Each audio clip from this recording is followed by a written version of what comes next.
Hi, my name's Phil. I like talking about politics, and House Democrats have just published the birthday note allegedly written by Donald Trump for Jeffrey Epstein's birthday, which the president denies writing, of course. But the Democrats have a political motivation for wanting to keep the Epstein Files in the public conversation, right? Major source of weakness for Donald Trump, who is expending a lot of political capital keeping it all hidden. But it's not only the Democrats who want to keep poking at the Epstein Files. There's a very unlikely coalition of groups who are all now ranged against the orange one, and they may just be weeks away from winning. But first, for daily news and politics, please click the subscribe button to stay notified. So there really is one strategy for a populist leader: divide and rule. The very definition of populism is to gather supporters to your banner by ranging them against a perceived common enemy. And Trump has helped push America into an increasingly tribal attitude on almost everything. He claims the support of Christian groups, for example, yet breaks all 10 commandments on the daily. Mind you, so do most of their spokespeople as well. There are more evangelists who've been outed as sex abusers than drag queens. So it's incredible to think that Trump has now fallen foul of his own strategy. The Epstein Files is the spark for a new form of populism in America. And Donald Trump has weirdly cast himself in the role of common enemy for this one.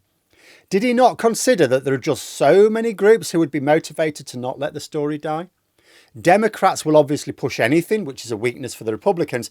And of course, with American democracy itself at stake, they cannot afford to pull punches. But journalists too. They may not care about Trump's personal discomfort, but there are serious public interest questions surrounding Epstein himself. He was very close with a lot of very powerful people around the country. What did he have on them? Did he use influence in a way which the American public should know about? There are journalists who have spent years investigating Epstein. They don't care about Trump. Epstein, for both his abuse of girls and women, but also what potential political corruption he may have been involved in. They don't want to drop the story. Many of the answers to their questions that they've spent years researching could be in the Epstein Files. But even Republicans want the files released, or at least they have to give the impression they do. It's a big issue for the public and the MAGA supporters in particular. Trump may never face a free and fair election again. Republicans in Congress cannot be so sure. And there are some Republicans who even see the public interest need regardless of the politics. So let's take a look at the surprising coalition which is now ranged against Trump, his own methods being reflected back upon him. So in the last few days, you've got a Kentucky Libertarian, a Georgian firebrand, and a DC legal non-profit that spent years suing every Trump policy, all saying the same line: release every page of the Epstein Files, release it now. Same sentence, same podium, same news cycle. If you think politics can't get weird, wait till you hear why the White House is suddenly nervous about its own side. So why is the Trump-Vance administration still sitting on thousands of Jeffrey Epstein documents, months after promising full transparency? And why are the loudest demands to unlock them coming from inside the House GOP? Well, in 2019, then President Trump, first time round, told reporters he'd, of course, declassify whatever the FBI had on Epstein. 2022 is not in power at this point, but he said it again on a podcast. No redactions, no games. Fast forward to April 2025. The administration dusted off a rarely used privacy exception, sealed the files until 2030. Survivor groups called foul, Republicans who still tweet transparency hawk bios every other week, suddenly had to pick. Whose side are they on? Are they going to protect the president, or do they live up to their own slogan? Cue Congressman Thomas Massie. So on May the 1st, he filed a discharge petition, the parliamentary Hail Mary that skips leadership and forces a floor vote. He's a Republican. He needs 218 signatures. Last I saw, he'd got to 208, including Marjorie Taylor Greene, Lauren Boebert, Nancy Mace, right? Here's the thing. Every single Democrat, of course. But I saw a report yesterday suggesting that he thinks he now has the numbers. Now, what was happening is Massey was taping the list to his office door and reporters would come along and snap photos of it, right? Leadership, of course, hit back fast. Sources close to Speaker Mike Johnson say the PAC, Protect the House, will bankroll a primary challenger against Massey. And Trump has already told donors that Massey is bad for America first. Translation, the Kentucky Republicans about to face a 7-figure attack campaign for the crime of reading the fine print on a Donald Trump promise. While Massey is corralling the votes, Democracy Forward Foundation is suing under Freedom of Information Act. Their April suit demands every email, calendar invite and signal chat between Trump, Epstein and administration officials. Executive Director Skye Perryman told the courtroom that hiding the files violates survivors' rights to truth under international law. Department of Justice lawyers counter that releasing them could chill ongoing enforcement efforts. Nobody believes there's any ongoing enforcement efforts. The judge set a September hearing, so this could be quite soon now, just at the point at which Congress is starting to fight over the budget again. Shantae Davis, one of Epstein's most public accusers, flew to DC. She hand-delivered a letter to Johnson's office. "You can't heal what you hide," she said. She told reporters she doesn't care if the names inside are Republican or Democrat. She cares about kids still being trafficked whilst powerful men stall. Her press conference pulled in about 5 TV crews, which was more than the debt ceiling briefing on the same day. Then came the leak, a 1992 birthday note from Trump to Epstein. Right?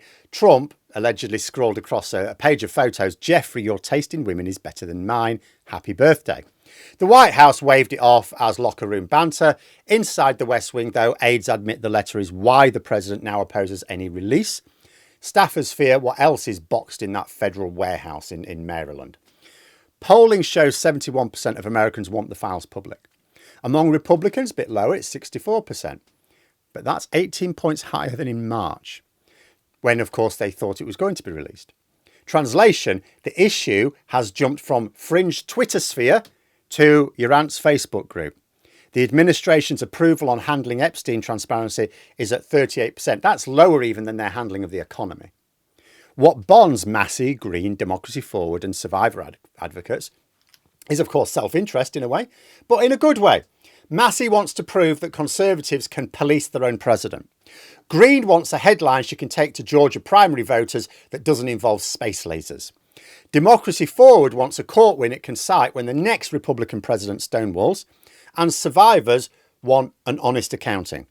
In Washington, odd coalitions form less around shared ideals than around shared enemies.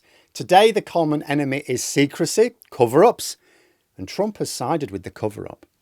White House strategy, of course, is delay plus deflect. Trump surrogates push the line that Democrats are hiding worse material. The goal here, of course, is to turn the story into a partisan volleyball again so that swing voters tune out and everyone else just ranges on their respective sides. It worked on taxes, it worked on Ukraine, it worked on Mueller evidence. The twist this time, however, is Republicans are holding the ball and they want to use it. Why care if you're not a QAnon follower or a survivor advocate? Well, because transparency is this rare issue that forecasts other issues. If Americans can't see evidence on a dead financier's trafficking network, well, you're not going to get access to documents on whatever else you want, UFOs, warrantless surveillance, opioid distributors, whatever it happens to be. The Epstein Files are sort of like the canary in the coal mine, aren't they? If the bird stays caged, then don't expect fresh air on other scandals. Remember Democrats blasting Mitch McConnell for hiding Supreme Court documents, or the Republicans hammering Hillary over deleted emails? Both parties weaponize secrecy when it's convenient and then condemn it when out of power. The only way to break the cycle is to demand daylight no matter who is in the frame.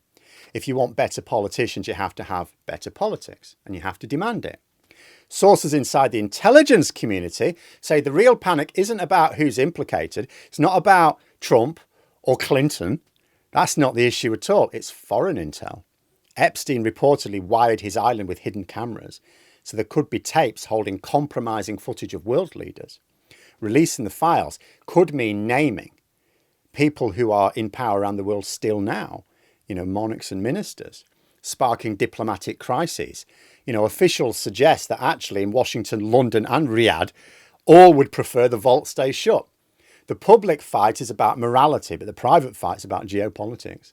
So here we are, a libertarian engineer from Kentucky, a Georgia populist, progressive lawyers who once sued to block Trump's every move, and survivors all demanding the same thing.